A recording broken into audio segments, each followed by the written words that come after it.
My dear friends, my brothers and sisters, let me ask you something uncomfortable. Why is it that your phone gets more respect than your own life? When your phone battery drops to 20%, you panic. You turn off background apps. You close unnecessary tabs. You even put it on airplane mode to save energy. But when you are exhausted, mentally drained, confused, losing focus, you say, it's fine. I'll manage. No protection, no boundaries, no respect. And then you wonder why your life feels noisy, slow, and stuck. Think about it. The most valuable things in the world are not available 24/7. Goal limited, time limited, opportunity rare. But you reply instantly. You accept every distraction. You give your attention to people who haven't earned it. And then you ask, why doesn't anyone take me seriously? Because you taught them not to. You know that one friend who replies instantly to everyone, messages at 2 a.m., calls during dinner, work requests on weekends, family drama anytime. They're always available, always saying yes, always tired, and somehow they're also always overlooked. Why? Because availability kills value.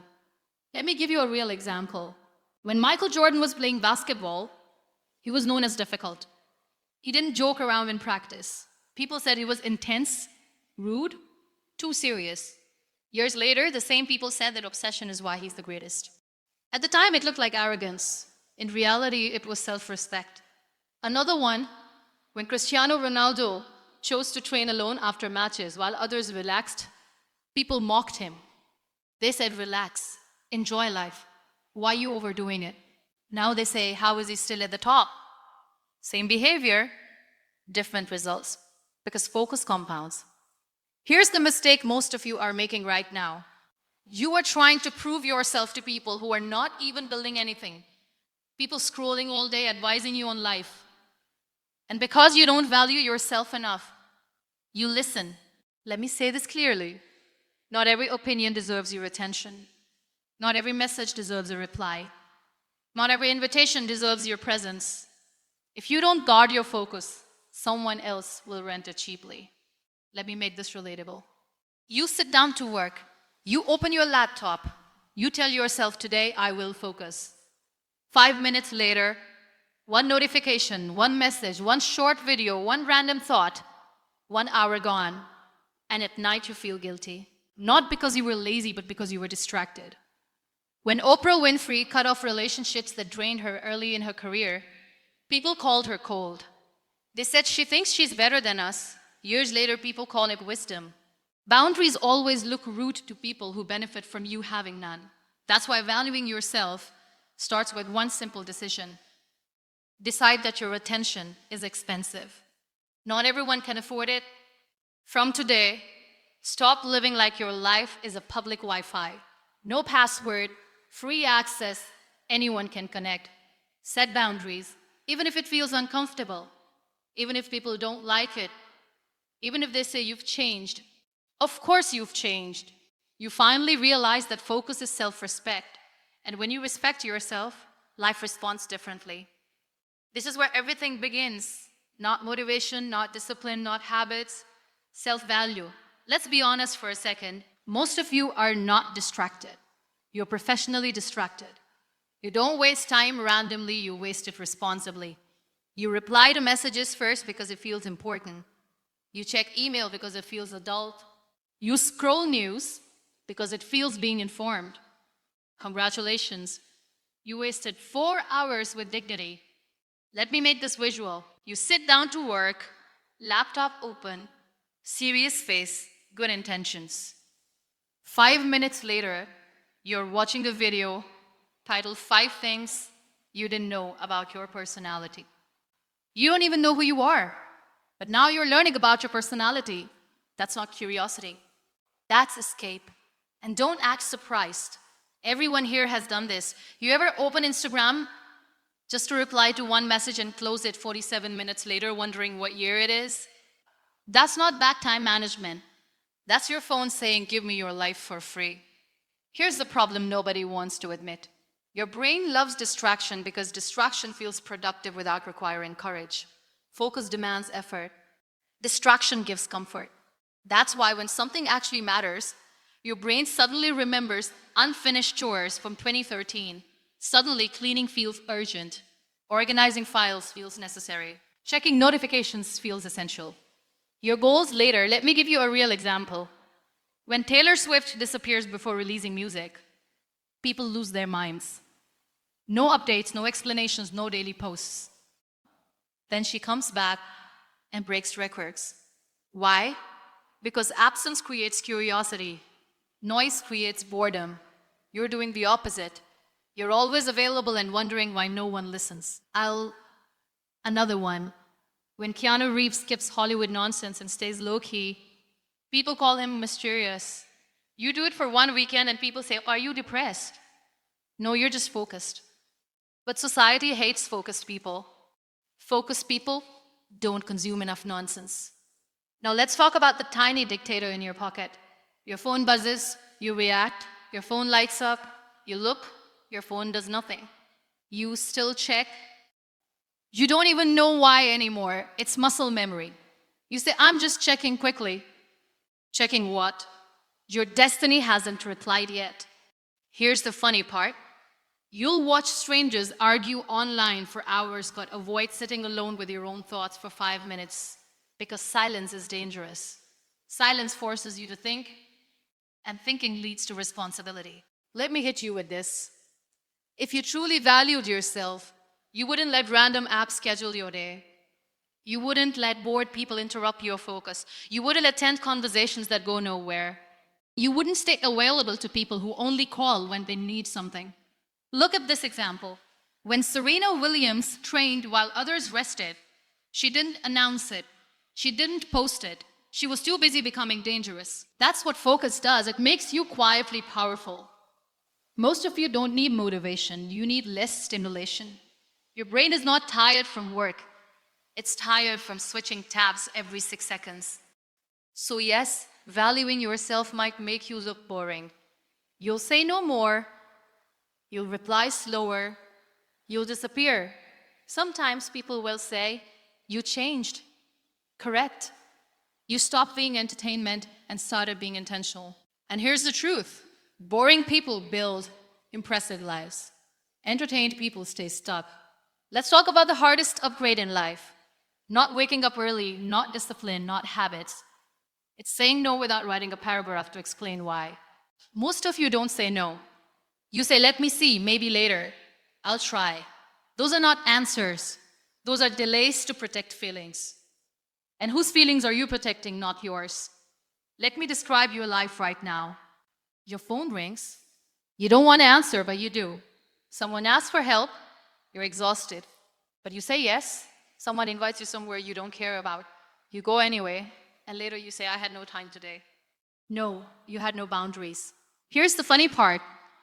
You'll cancel plans with yourself instantly, but feel guilty canceling plans with people who don't even respect your time. That's backwards. Let me say this clearly.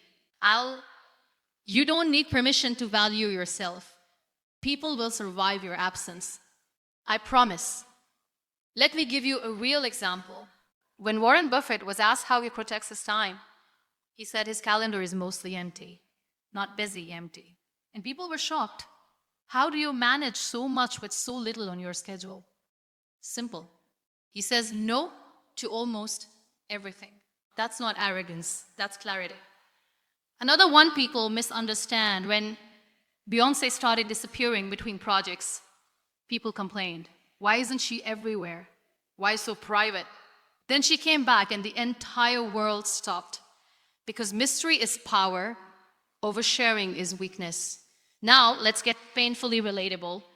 You ever agree to something, then immediately regret it? You say yes. You hang up. You stare at the wall like, "Why am I like this?"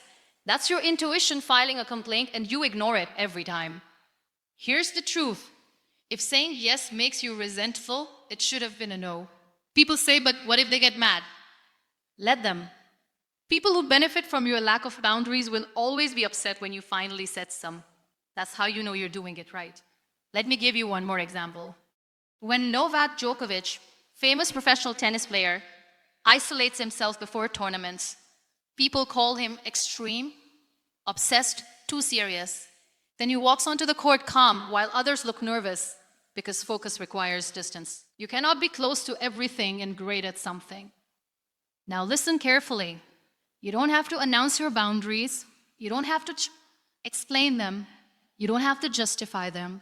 Just enforce them. Reply slower. Disappear more.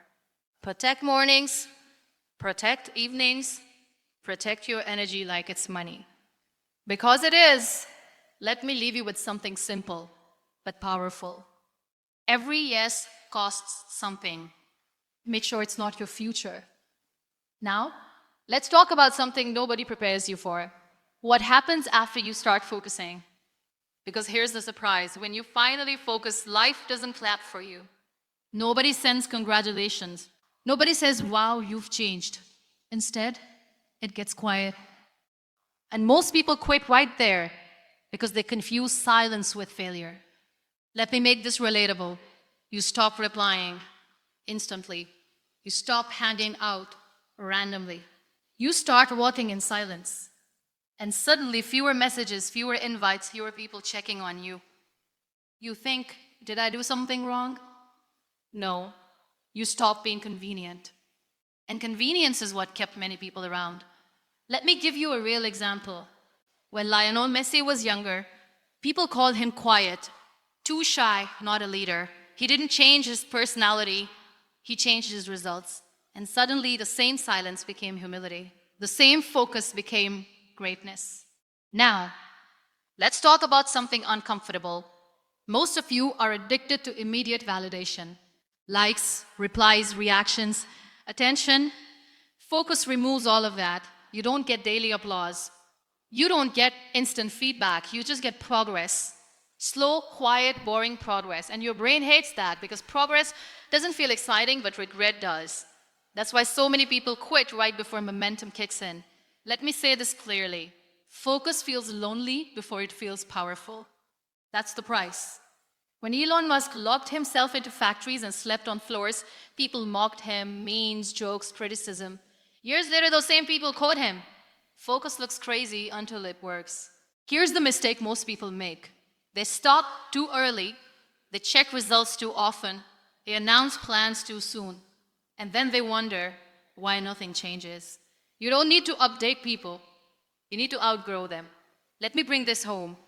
The moment you start valuing yourself, you stop explaining, you stop chasing, you stop reacting, you move slower but stronger, you speak less but with weight. You don't need to convince anyone. Your consistency does it for you. And here's the real reward of focus. Not money, not status, not applause, self-trust. When you trust yourself, you stop seeking approval. And when you stop seeking approval, you become dangerous. The moment you start valuing yourself, you stop asking one question, what will people think? And you start asking a better one. Is this aligned with who I'm becoming? That question changes everything because most of your stress is not from hard work. It's from living out of alignment. Doing things you don't respect, agreeing when you don't want to, showing up where you don't belong. Your soul gets tired before your body does. Let me make this painfully relatable. You laugh at jokes you don't find funny. You nod in conversations you don't care about. You stay busy just so you don't look unproductive, and at night when everything is quiet, you feel it. That feeling that says, this is not the life I imagined. That's not depression, that's self-betrayal. Here's the shift nobody warns you about. When you finally value yourself, people won't suddenly treat you better. They'll test you, they'll call you difficult, they'll say you're arrogant, they'll say you changed good. Let me show you what that looks like in real life. When Denzel Washington stopped chasing Hollywood approval and started choosing roles with meaning, he said no more than he said yes. Fewer movies, less noise, more impact. And now when he speaks, people listen because self-respect is loud without shouting. Another example, when J.K. Rowling was rejected over and over, she didn't start explaining herself to everyone. She didn't argue. She didn't chase validation. She stayed focused while invisible. And invisibility didn't stop her. It prepared her. Now, let me say something funny but true. Most of you are one boundary away from a completely different life. One no, one decision, one moment where you choose yourself without apologizing. You don't need to disappear forever. You just need to disappear long enough to build something real. Look at this. When Kobe Bryant trained while others slept, he wasn't trying to be inspirational. He wasn't trying to be light. He was trying to be undeniable. That's the goal. Not famous, not liked, not busy, undeniable. Here's the final truth I want you to remember. You don't rise in life by adding more. You rise by removing what disrespects you. Remove distractions. Remove people who drain you. Remove habits that make you weak. Remove the need to explain yourself. Value creates focus. Focus creates momentum. Momentum creates results. And results, they speak a language everyone understands. So if you feel uncomfortable after this that means you're waking up. Because the moment you truly value yourself, your life stops being noisy and starts being powerful. That's it. That's the decision. Not tomorrow, not someday, now. Thank you for listening, and don't forget to like and subscribe, my dear.